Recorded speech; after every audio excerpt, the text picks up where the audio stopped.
नमस्कार दर्शक मित्रों, मैं हूं डॉक्टर जयनारायण व्यास।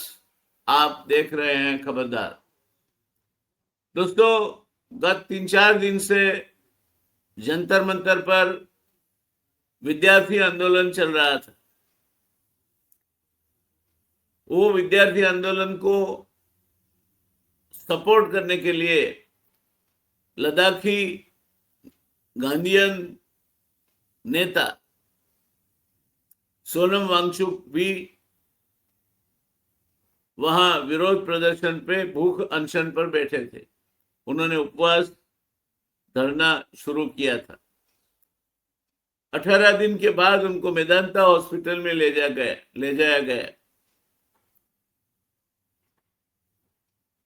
दीपके, जो ये कॉकरोच मूवमेंट के प्रणेता हैं, उनकी भी अनशन की उन्होंने जाहिरात की थी और आज ही उन्होंने अनशन की समाप्ति की जाहिरात भी की है।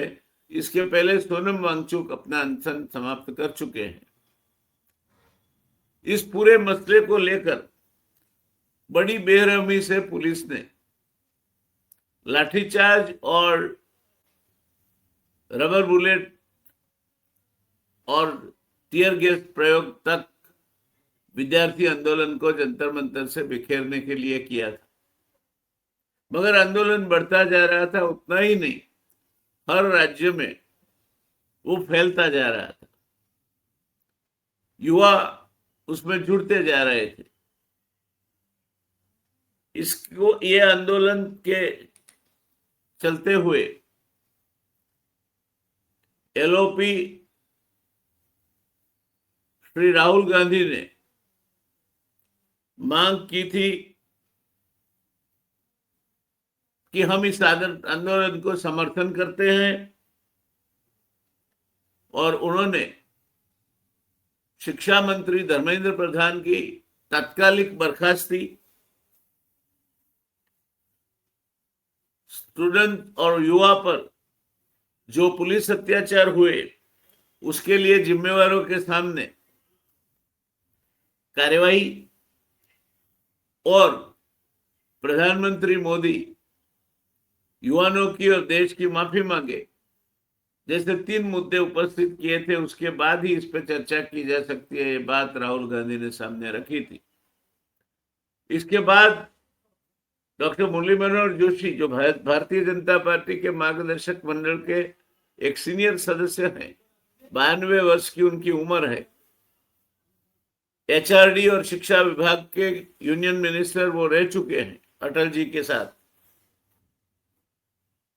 जोशी जी ने भी इस आंदोलन को समर्थन जाहिर किया था। विद्यार्थियों के साथ जो बर्बरतापूर्ण व्यवहार किया गया, उस व्यवहार की उन्होंने निंदा की थी।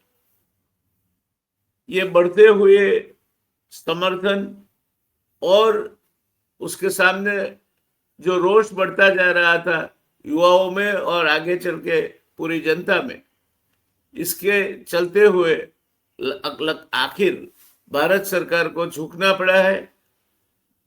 शिक्षा मंत्री,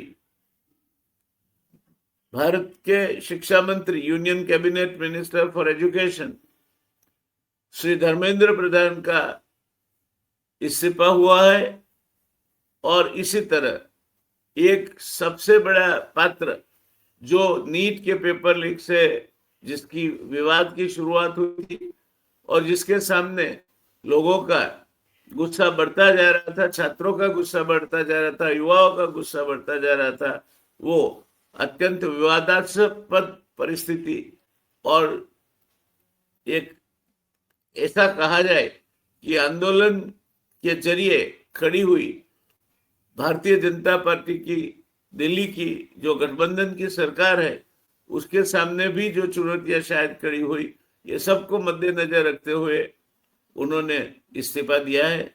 अब आगे देखेंगे कि क्या विपक्ष अपनी जो विद्यार्थियों पर बर्बरतापूर्ण, युवाओं पर बर्बरतापूर्ण व्यवहार किया गया, उनको जिस तरह से पीटा गया, लड़कियों के साथ बदसलूकी की गई, ये भी गंभीर बाबत है।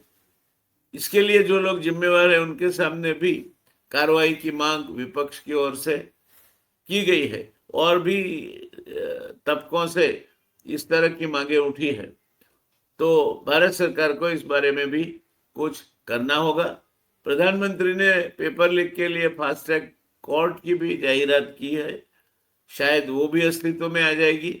तो कुल मिला के एक ऐसा राक्षस जो उठ खड़ा हुआ था, जिसने गत 2 सालों में हर महीने एक की औसत से पेपर लीक को जन्म दिया था, वो मैं मानता हूं कि अब शिक्षा मंत्री के ये रेजिग्नेशन से एक बात तो देश समक्ष उठकर खड़ी हुई है कि इस तरह की नाइंसाफी और इस तरह की बेदरकारी या केयरलेसनेस जिसके साथ सैकड़ों करोड़ों विद्यार्थियों का, युवाओं का भावी जुड़ता है, नहीं चलेगी।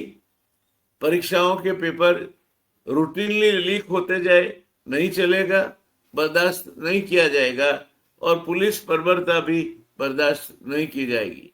कुल मिला के धर्मेंद्र प्रधान के इस्तीफा होने के वजह से हाल परिस्थिति में एक तरह से एक ऐसा मोड़ आया है जिसके लिए देश आश्वस्त हो सकता है और अब आगे शांति बहाल होगी और जो भी इनकी मांगे हैं उनमें भी केंद्र सरकार सहानुभूति से विचार कर इनको साथ लेकर चलेगी, इनको विश्वास में लेकर चलेगी।